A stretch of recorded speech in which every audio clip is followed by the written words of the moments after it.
Oh shit, I didn't mean to turn the green screen on.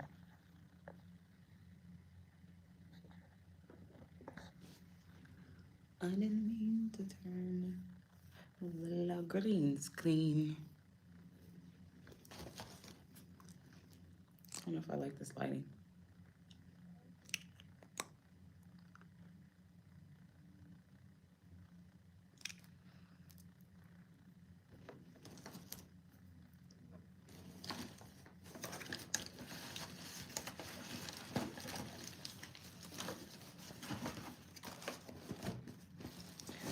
Hello, hello, hello. Oh, thank you for the gift. We're starting off with a gift.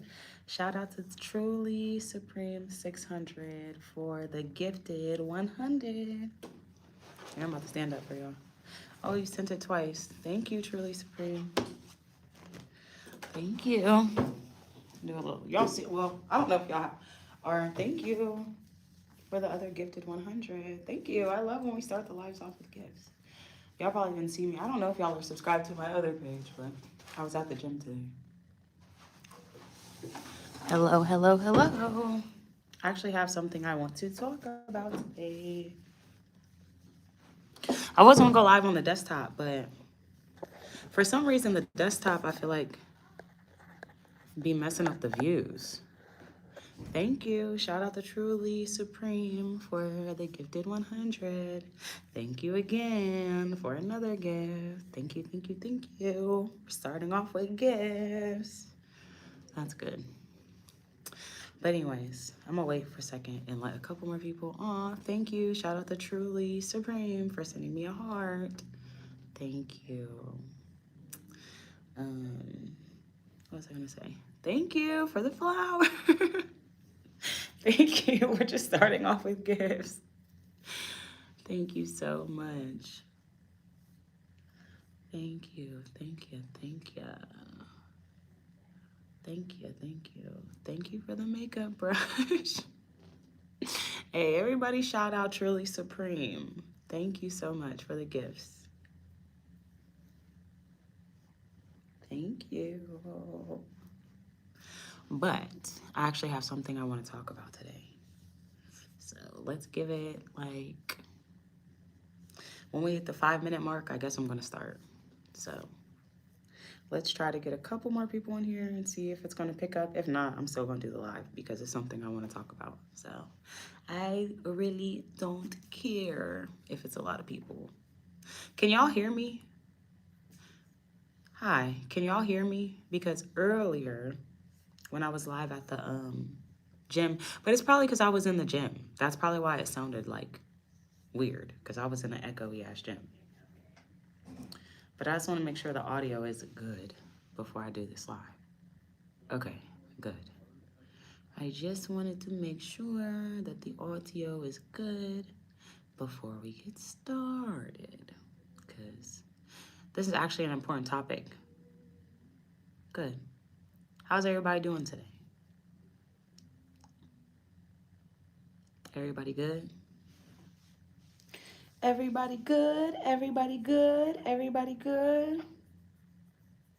Good morning. It's afternoon here, but good afternoon, good morning, depending on where you're at. It's 1:45 here. Good. Great, and you? I'm doing okay. I'm doing as best as I can for the circumstances. So.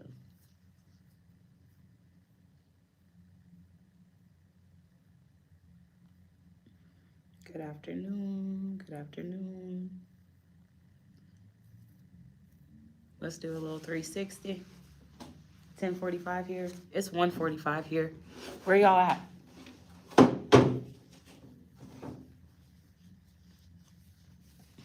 Do a little 360.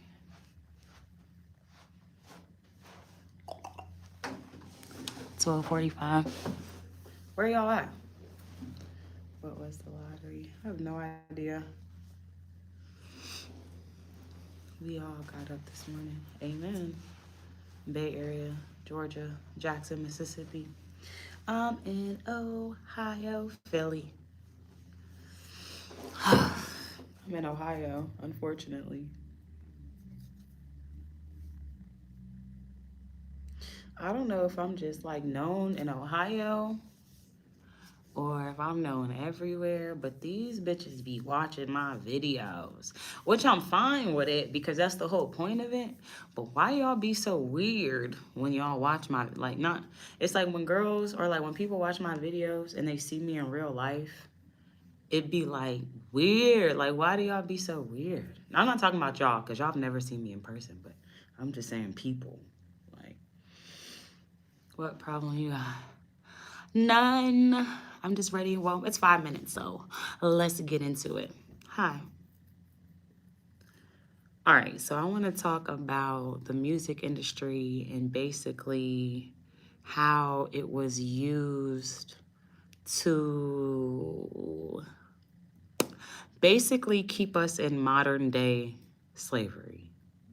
Like, and I'm going to go through details about it. So, this live is kind of cracking a little bit. Hey, everybody, let's do another 360.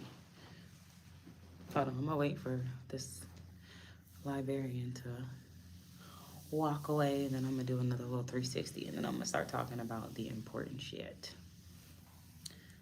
Because she's just, her dress is cute.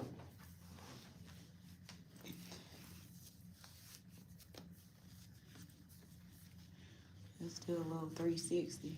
A little 360. A little 360. A little 360. Okay. Now, let's talk about the music industry. Seattle. Shout out Seattle.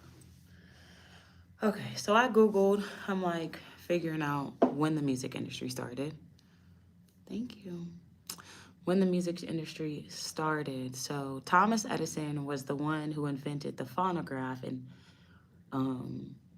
which is what basically allowed us to record and commercialize music, because there was a period of time, music has been around forever, but the recording of music didn't exist until 1877. Where the rebound? You're funny. I'll just do it one more time. Until 1877, when Thomas Edison invented the phonograph. And that literally changed the world forever. Literally. Slow-mo. Okay, slow.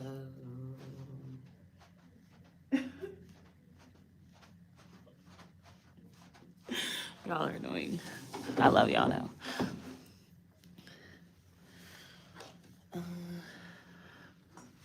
So, you are so amazing. Thank you. So anyways, Thomas Edison was the one who invented the phonograph, which made it, damn you fine, thank you, which made it possible for us to record music. So let's go back to how, damn, my mom,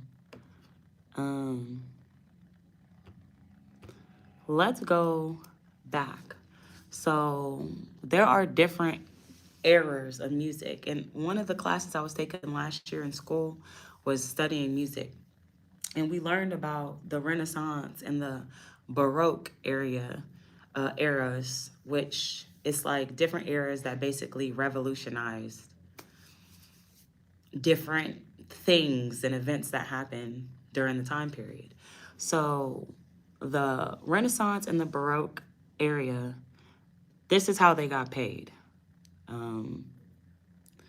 So musicians in the Renaissance and the Baroque eras were primarily paid through court patronage and church employment, which involved regular salaries, housing, and additional compensation for specific performances or compositions. You spend a lot of time. No, I just braid it down at night and take it out. It don't really take me long to do my hair. I've been liking, like, I feel like you gotta train your curls. Like, when I first started wearing my hair curly, it didn't really look the best. But once you start training your hair, like I've been having some pretty good curly days, but my hair is like pretty much trained now. I've been wearing it like this for months now, so the curls are pretty much trained. And today is not the best. I had a little, it was a little, when I first took it out, I was like, I'm having an odd curly day, but it kind of formed a little bit better than what it started out. But yeah. So, anyways, so basically, musicians only got paid if they made specific um, music. Like what was I gonna say? Like basically they had to make music to cater for a rich family or for a church. And basically why that's so important today is because it's still in a way like that. If you don't make a certain type of music that like record labels want you to make, then you won't get paid or you will get shelved. So it's like basically they control your creativity. And that started back in the Renaissance and the Baroque area. And it basically shaped the entire music industry. Um, so wealthy aristocrats and families and rulers employed musicians as part of their court staff, which, thank you, shout out to Jalen Davis for the heart. You can look at it like that. Rich families who own record labels pay artists to make music. But they are the ones that decide what's hot and what's not. You get what I'm saying? So basically, it's the same thing.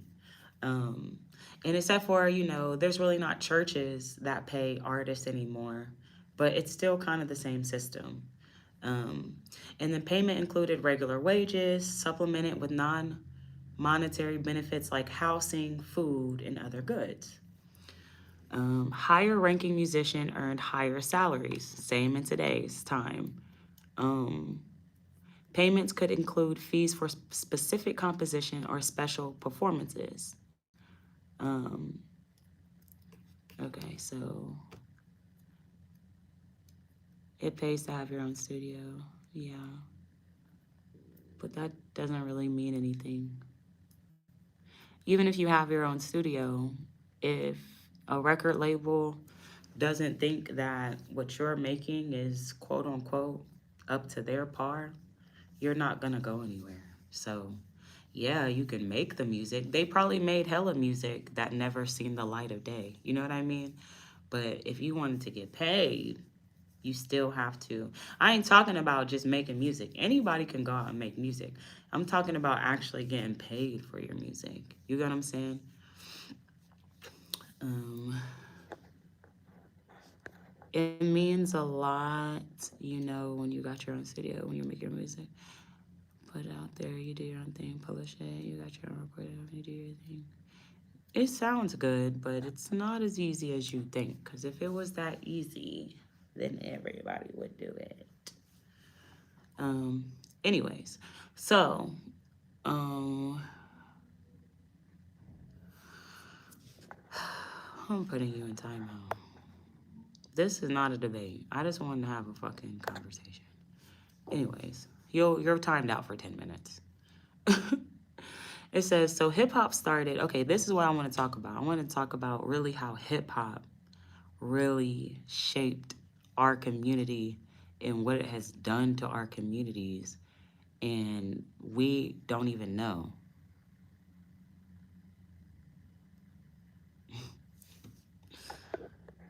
Tark, no. Okay.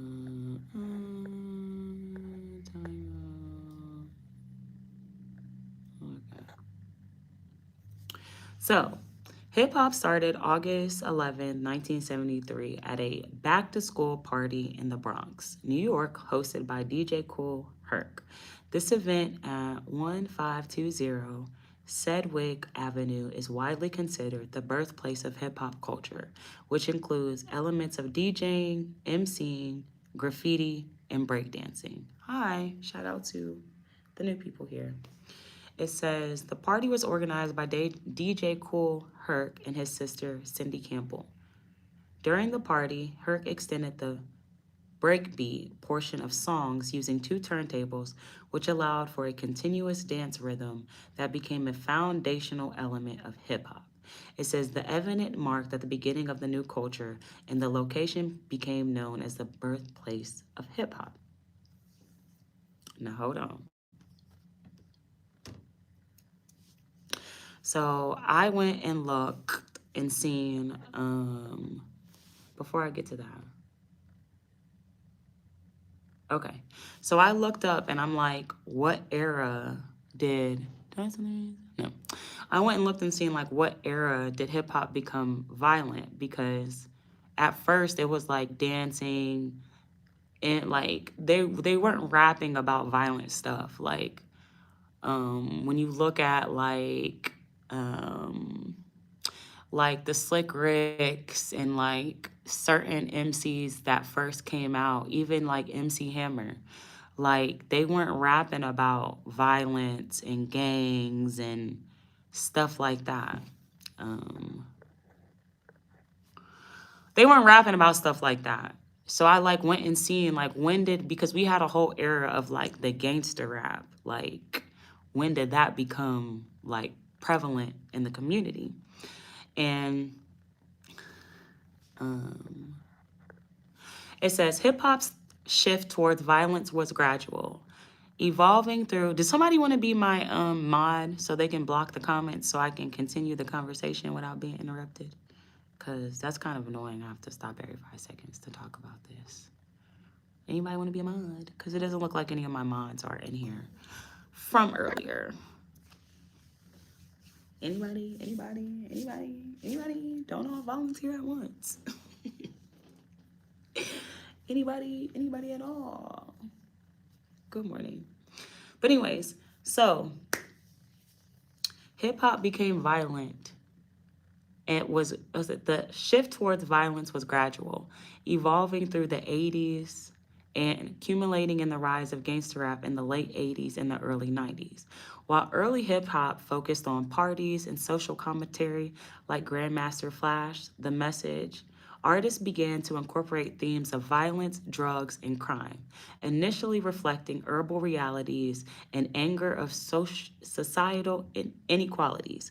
Groups like NWA then propelled this style into mainstream during the late 80s and early 90s, where its commercial success cemented the focus on street bravado and aggressive themes. Hey, how can I be a mod?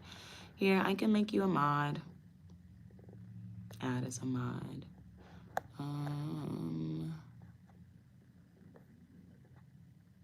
Okay, here now, a mod. Thank you. I like the cucumber video too.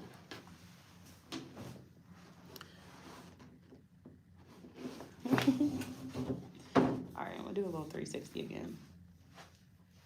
And then I'm gonna finish talking. Because this is really important. I need y'all to listen. So, then I went and looked. I'm like, okay, so the 80s is when hip hop started getting violent, all the way up to the 90s. So then I look up and I'm like, what else happened in the 80s? The crack era happened in the 80s, which makes sense why music would become violent and about gangsters and killing and unaliving, because once the drug era hit and the crack era hit, that's when it became more violent and it became more gang related. And so the crack era refers to the surge of crack cocaine use that began in the mid 80s, specifically around 1984 and 1985. This lasted through the early 90s. This period saw a rapid increase in availability and use of crack cocaine, particularly in major cities, what was labeled as a health crisis. The epidemic began with a rapid increase in use in the late 1984 and 1985. It continued its significant issue throughout the rest of the 1980s. The epidemic began to wane in the 90s. Yeah, it was first an expression.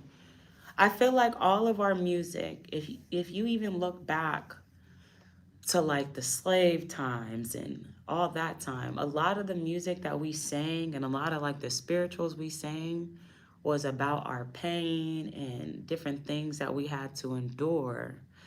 But it then became commercial.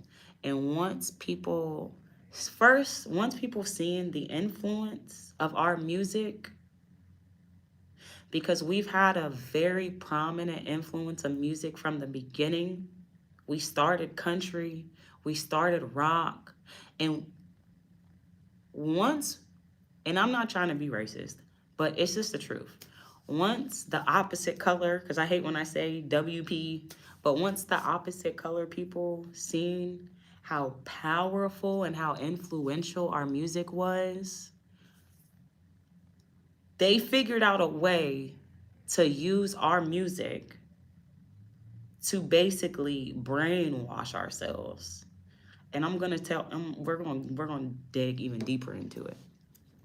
So then I looked up and I seen, okay, when did private prisons become popular? Prisons became popular in the 1980s.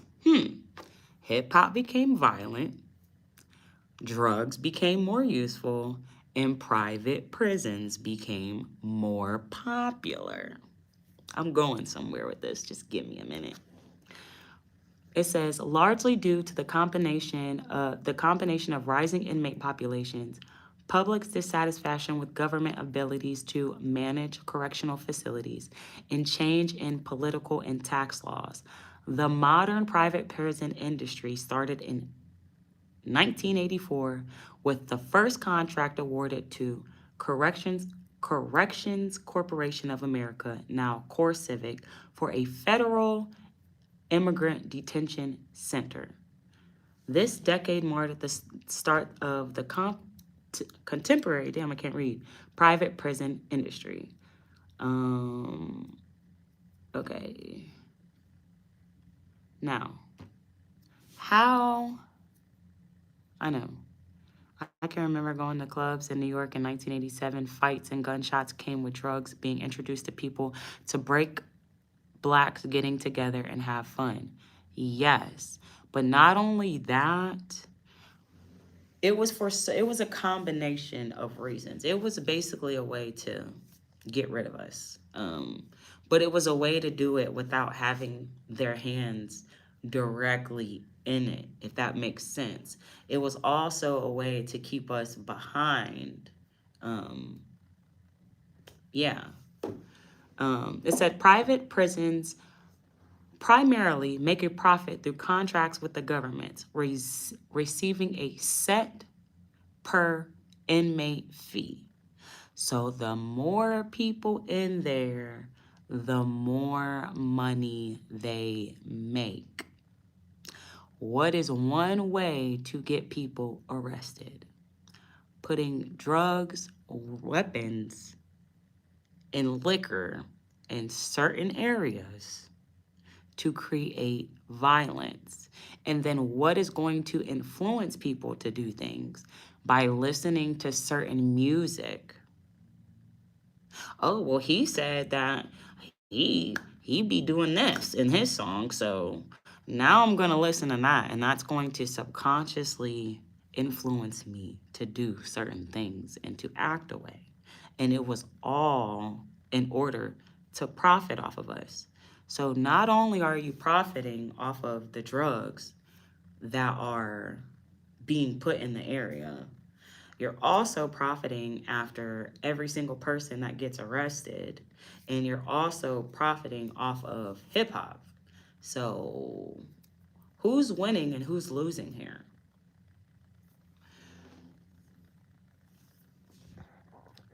They love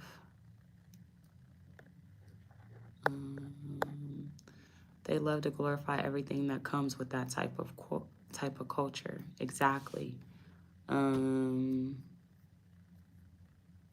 Okay, I will talk about the Jews in a second.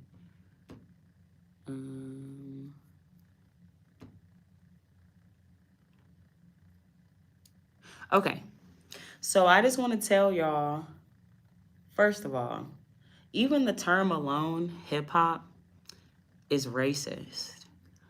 When you think of what hip hop means, and even the name hip hop, like, just when you see somebody say something rude, you click on their name and then you just hit. You can either time them out or you can hit hide channel. If they say something extreme, hide the channel. If they say something minor, just put them in timeout.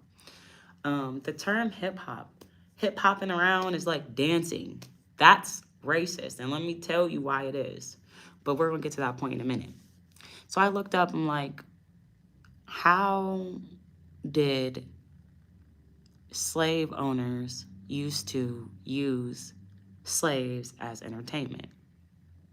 Still being done to this day. I'm about to read this shit to you. Slave owners used enslaved people for entertainment in various cruel and exploitative ways. If y'all don't think that the music industry and all of these industries are not exploitative of our community, they are. It says, ranging from forcing them to participate in violent contests or showcasing their musical and dance talents for the amusement and profit of their slave owners. Listen to this shit. It says one way, forced fights. Slave owners arrange bare knuckle boxing or wrestling matches between enslaved men for their own amusement and place bets. Don't that sound like boxing? Don't people still to this day bet on boxing? And yes, I know boxing is a lot more, it has been a lot more diverse lately, but there was a period of time where we know who dominated the boxing area. Where do you think that shit started? Back in slave times. Next, it says musical and dance performances. Enslaved individuals who possessed musical talent were often forced to perform for their enslavers and guests at social gatherings and parties. They played instruments like the fiddle and the banjos, often homemade, and performed dances that unknown to the white audiences. What does this sound like? Who be inventing dances to this day? The Soldier Boy. There's so many dances. What's another? The Crip Walk. I'm trying to think. There's so many. Jerkin. Who's always inventing fucking new dances? Us. Okay. And sometimes subtly mock their masters' formal mannerisms. Some talented enslaved performers were even hired out to traveling troupes by their owners for monetary profit.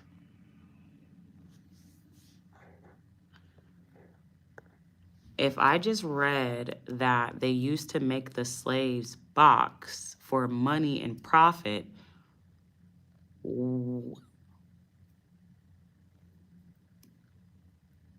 did boxing exist back then? Was there professional fighters back then? So where did it start? Was there boxing before that era? So where did it start?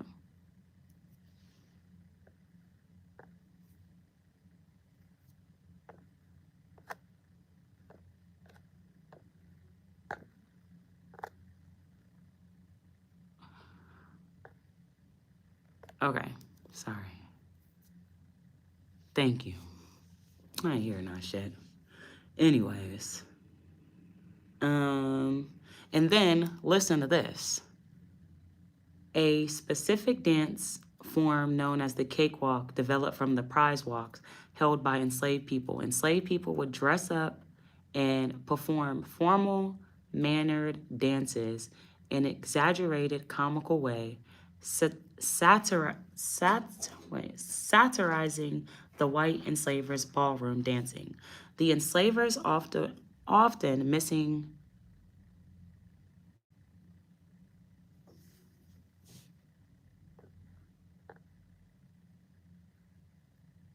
We are still being exploited today. But unfortunately, when a lot of these entertainers reach financial bracket, they look the other way. A lot of them don't have a choice. Like a lot of them, once you sign these contracts, once you sign these contracts, you have to do with your contracts. Say you have to do. Anyways, and then mod, you're not even modding. Like I'm about to make you a not a mod. Like I'm still hiding the comments myself. Like what the fuck? You ain't even doing nothing. I'm still doing all the work. Anyways, so listen to this though. No, this is where I wanted to go to. This is what I wanted to talk about too. Objectification and display. So I don't know if y'all know, and I want to look up her name because I like to actually know specifically what I'm talking about. But this happened to a lot of women. Black slave who was on display for her butt, her big butt. Sarah Baartman. Okay, now the reason why this is prevalent, listen to what I'm about to read to you. It says, objectification and display. Enslaved people, especially women and those with unusual physical characteristics like big booties, because if you go look and see who Sarah Baartman was, she had a big old, she was curvy. And we're going to get there. With unusual physical characteristics were sometimes put on display as anomalies like animals. And like human zoos, like people would come and look at them and would pay to get into the zoo just to look at them, or even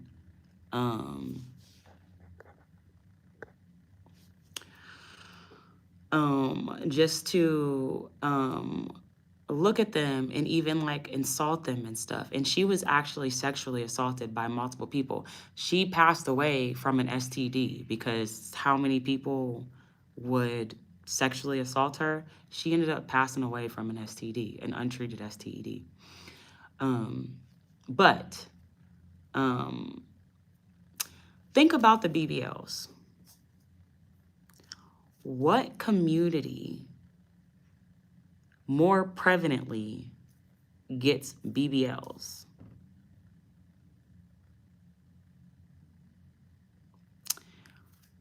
Okay, now think about it this. Instagram, any social media, but I'm just really going to use, yeah, she was the first Black woman to be labeled as a stripper. Yes, that is sort of kind of what you can say in a way. But she didn't make money. Her slave owner made all her money off of her. Anyways, so think about the BBLs and then think about social media. And what is the point when a girl gets her body done? What does she do? Especially if she's popular on social media. What does she do? She puts her body on display. And I'm not saying that all colors don't get BBLs, because they do. But who is more prevalent of getting BBLs? We all know our color. Us. Yeah, she didn't make her money.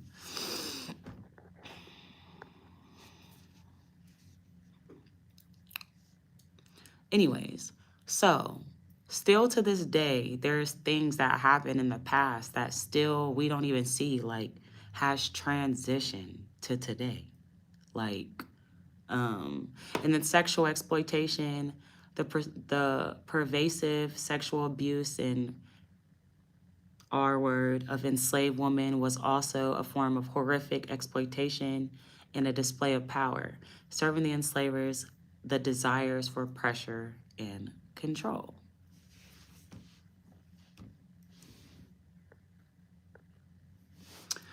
Now, Sarah Bartman, let's talk about her. I wish y'all could go look her up so y'all could see what she looks like, because she had a big old butt. Let's see, Sarah Bartman. I'm about to Google her.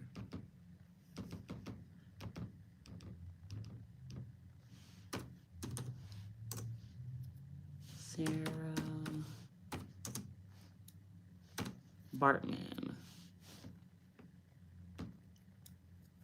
Yes. Oh, and the reason why I know what I wanted to talk about. This was also important. I kind of got to figure, what did I do with it?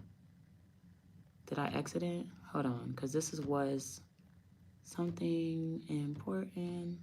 Oh, this is an old, this is an old saying that they used to say in the slavery times.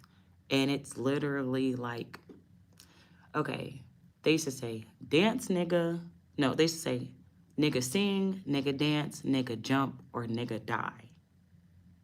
It says, and cited in various discussion as a historical saying attributed to slave masters to dehumanize enslaved Black people.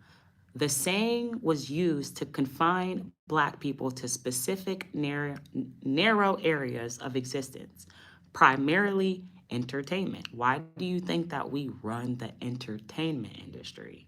Singing, dancing, physical labor, sports, jumping, or violence, under the implicit or explicit threat of death. To this day, do you know how hard it is for colored people to venture out in different areas? Because they wanted us confined to entertainment. Literally. That's why there's so many, that's why we dominate the entertainment industry. And it's so hard. Like, it's not impossible, and there are a few who are able to get their foot in certain industries, but you can't say that we dominate those industries, like technology, and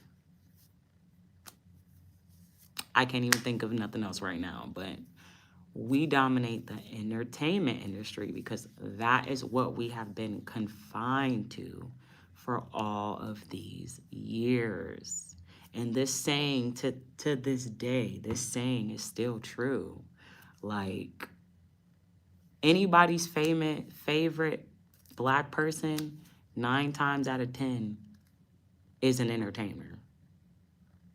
Ain't nobody gonna say it was Martin Luther King. Ain't nobody gonna say it was Malcolm X. Nobody's gonna say it was them type of people.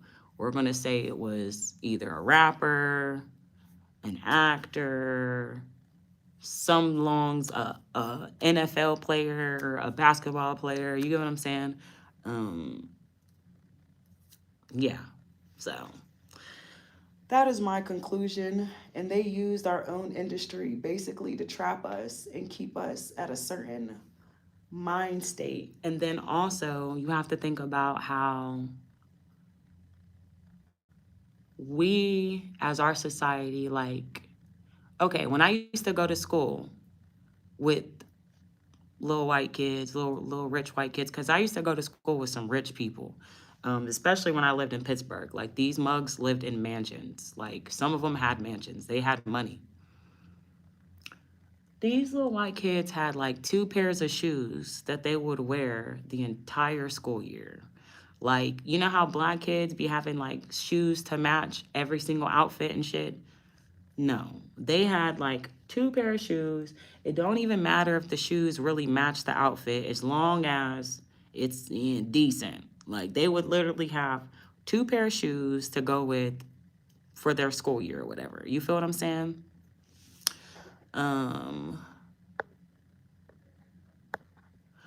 But we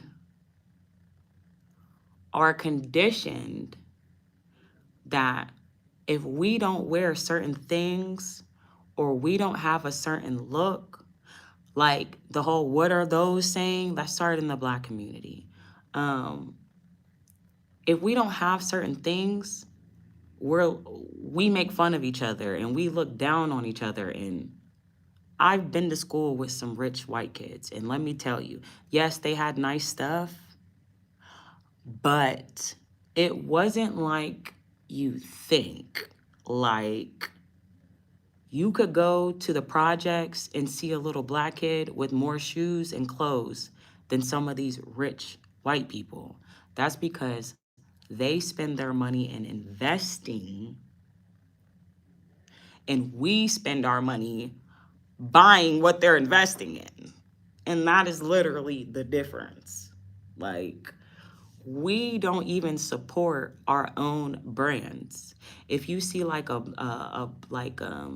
somebody in your local neighborhood making clothes or whatever, sweatsuits and stuff, we would look down on that and call it cheap and call it whatever, whatever. But as soon as it has a label that we don't even own, because we don't own none of these labels, it's okay to wear. Do we not see a disconnect here? Or nobody else sees a problem in that? We are making people rich, but we're not making ourselves rich. And we are going broke trying to prove a point to people who don't even buy that shit. Who don't even buy that shit. Yes. I learned but just so much by watching. That's fine. You can love Nike all you want, but you're not hearing what I'm saying. You're not hearing me. We have been conditioned to wear certain things to basically put money in other people's pockets versus our own communities. And we will spend our last money to support companies that don't even support us. Like, we will literally go broke to buy Jordans, Nikes. And yes, Michael Jordan is behind Jordan, but he doesn't get all that money. He's not getting 100% of the profit. He's just the face. Why do you think they made Michael Jordan the face? Why do you think a lot of these brands make Black people the face? Because they know we're going to buy that shit. Literally. The point is not be nice to invest in a minority bank. Yes. Till you set like a queen. If you say my name, I'll give you 100. Shout out to Waldo Spices. The point is not to stand out, and poverty or standards in living be different than majority. Starts with feeling of segregation. Yeah.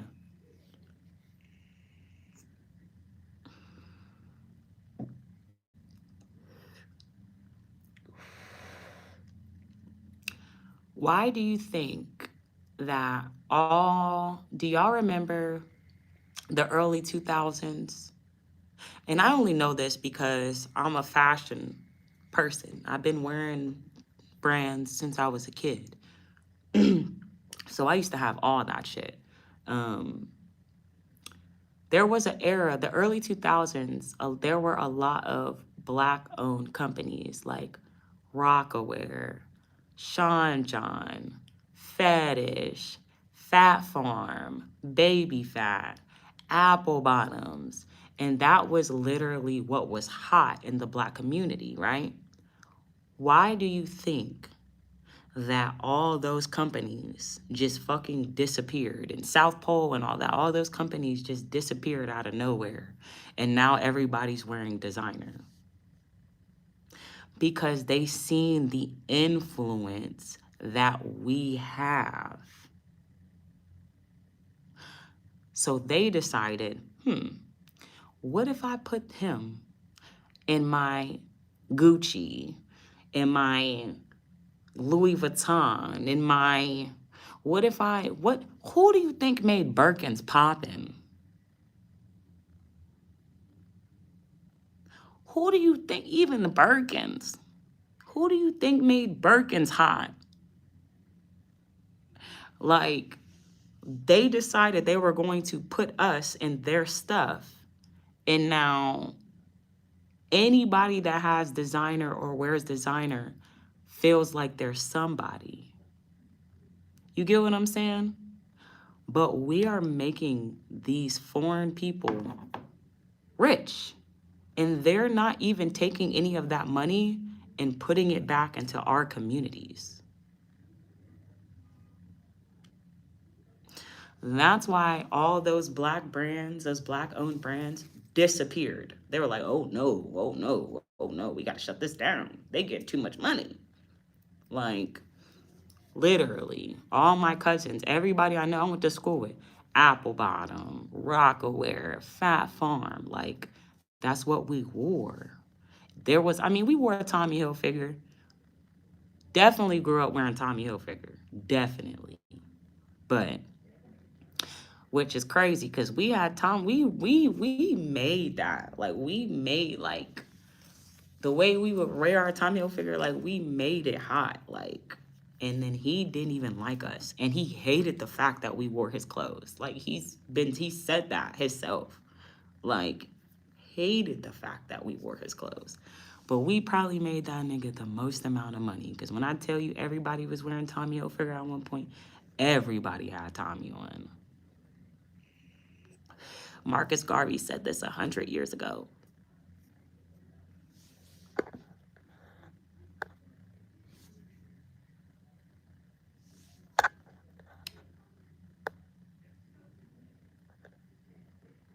Shout out to Marcus.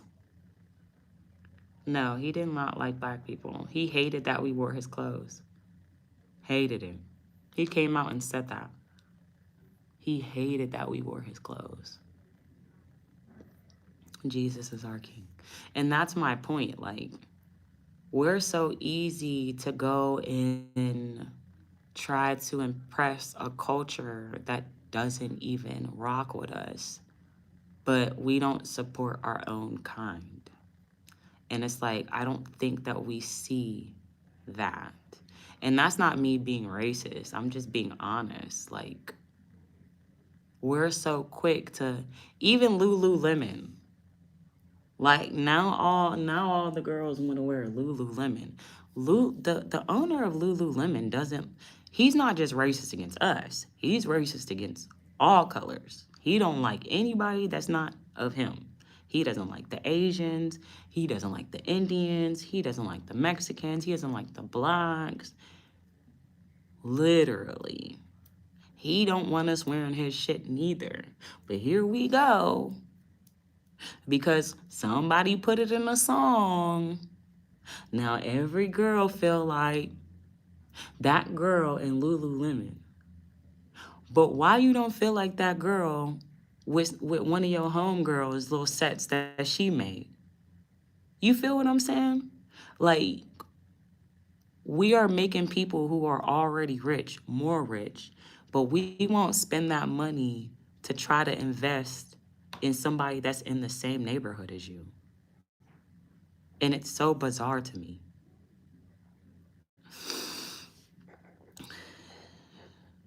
Much love from a white dude. Can you say that again? You can say that again. Thank you, Anthony Hicks, for the 100 gifted. How about stop the consumerism instead of finding new brands to be loyal to? I mean, we still need stuff. You're still going to want to get clothes. You can't wear the same clothes forever. So there's going to come to a point where you're going to at least have to buy something. You know what I'm saying? That's the point I'm trying to make. I'm not saying go out and go spend $3,000 on your homeboy's set. That's not what I'm saying. But I'm saying when you do need clothes, why is it that we're so quick to try to run to certain brands, but we don't support our own people? Yeah, it is called gatekeeping. So, yeah. Yes. Literally.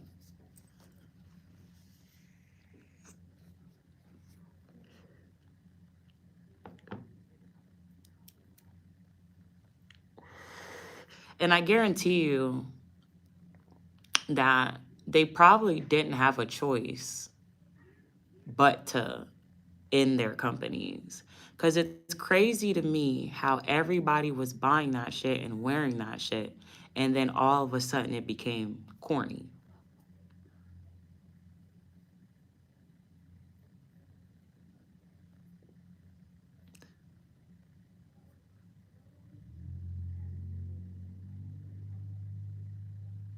Yeah, that's my real hair. I have my own label and now I wear no brands. Yeah. I feel a little better. I won't feel better until I can get my own place. But I feel as good as I can because God woke me up this morning. So, yeah.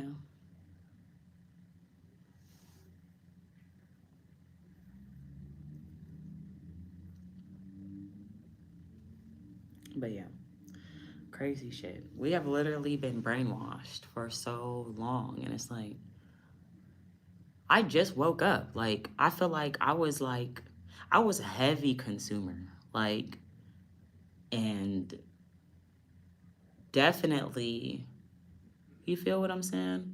But then I woke up and I just started realizing, like, bro, what am I investing my money in? Every time you go to a store and you buy something, you're investing in somebody's company. And if we start looking at it that way, instead of looking at it like I'm going to get fly, and we start really like putting it together, like I'm feeding somebody's family. Natural is the best way. You look interesting. Thank you. Make a plan, baby. You can do it, but you have to have a plan. I don't even plan anymore because every time I plan stuff out and it can be a foolproof plan, people be trying to shut my plan down. So now I just roll with the punches. I don't even plan shit anymore. Literally, I just roll with the punches now because every time I feel like I have a solid ass plan, school clothing allowance is made up by living condition, not given. Stand out what is given, who feel insecurities. I don't know what you're saying. What does this have to do with anything that I'm talking about? Prada or not, just do you. Exactly. Even, hold on, I'm trying to see who owned G-Shocks. Because we can even look at that. I'm trying to see who owned G-Shocks. G-Shock owner. We can even look at that. I don't know what color he is.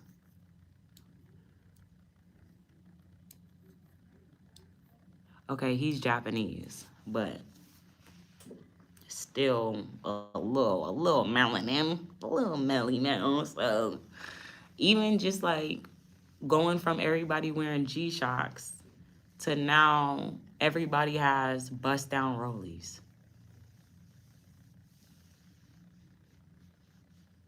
If you wear a G-Shock now, you're corny, you're broke, you're lame. You get what I'm saying? Like, certain things are meant to seem corny or lame so that basically the money gets spent somewhere else. Literally.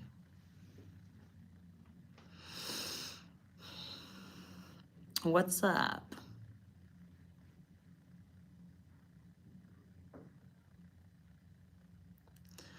I know, but I'm telling you, it's hard. It really is. Like, it's hard. I've never in my life seen so many people that want to see me fail. Literally.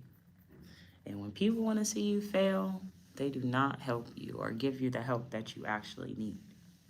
They will sit there and watch you struggle and be happy that you're fucking struggling. Literally.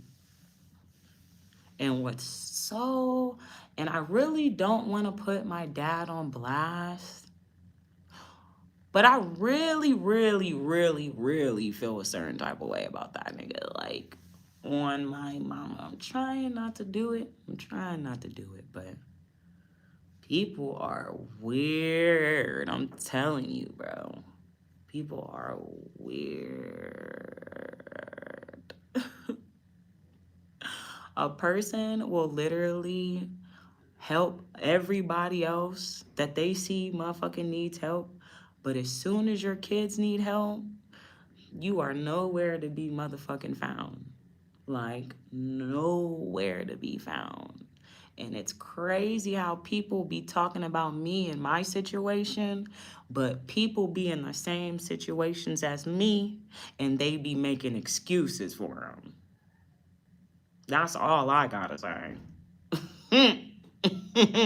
Actually, worse situations than me because I don't have no fucking kids. It's a big difference.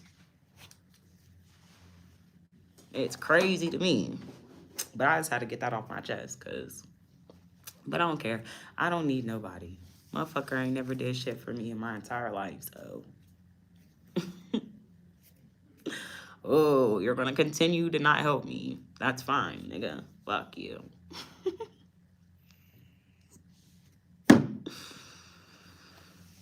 It's just crazy to me, yo. And what's so crazy is even with no help, I still surpass people. Even having no help, no family help, I still manage to find a way to surpass certain people in my family, which is so crazy to me. And they be having all the help in the world. All the help. I mean, from a child.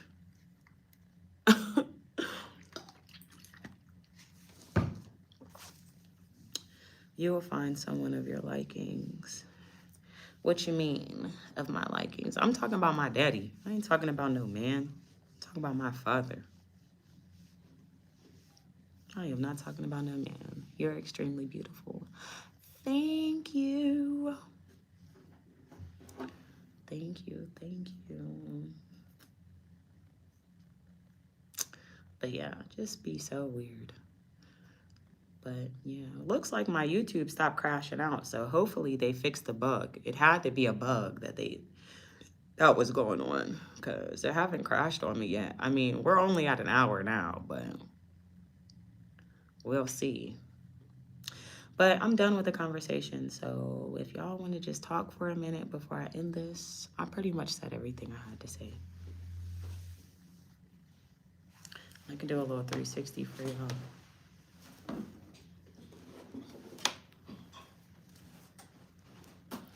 Life is so crazy, bro. Definitely not at all. Ain't nothing. One thing about me is you're gonna know where you stand with me every single time. So there ain't nothing toxic about it.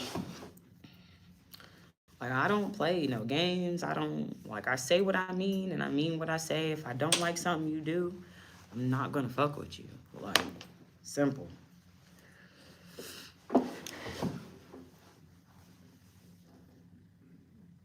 Thank you. I'm working on it. I feel like I'm working. And I just seen this quote, and this is so real. It was like Drake talking about the higher you climb to the top, the more people you have tugging you down. And literally, it's like you trying to army crawl up, and you know, motherfuckers like, Calm down. Hi again. Hi once again. I'm new. I'm a new sub. Thank you. Hi. So, yeah. It seems like the better you do, the more worse people want to see you do. It's like people genuinely can't be happy for other people. And I don't understand that. Like somebody else's success or accomplishments don't make me mad, don't make me upset, don't make me feel like I got to talk down on them, don't make me feel like I got to start rumors about them. You know what I'm saying? Like I don't understand being upset by seeing somebody accomplish goals and knock off goals and better themselves. Like I don't understand that, but this generation of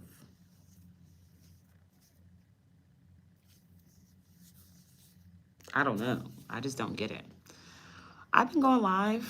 I went live yesterday. I just didn't go live all day. I went live yesterday. Well, what school did you go to? I doubt it. I don't even think we're from the same city. Where are you? Where are you from?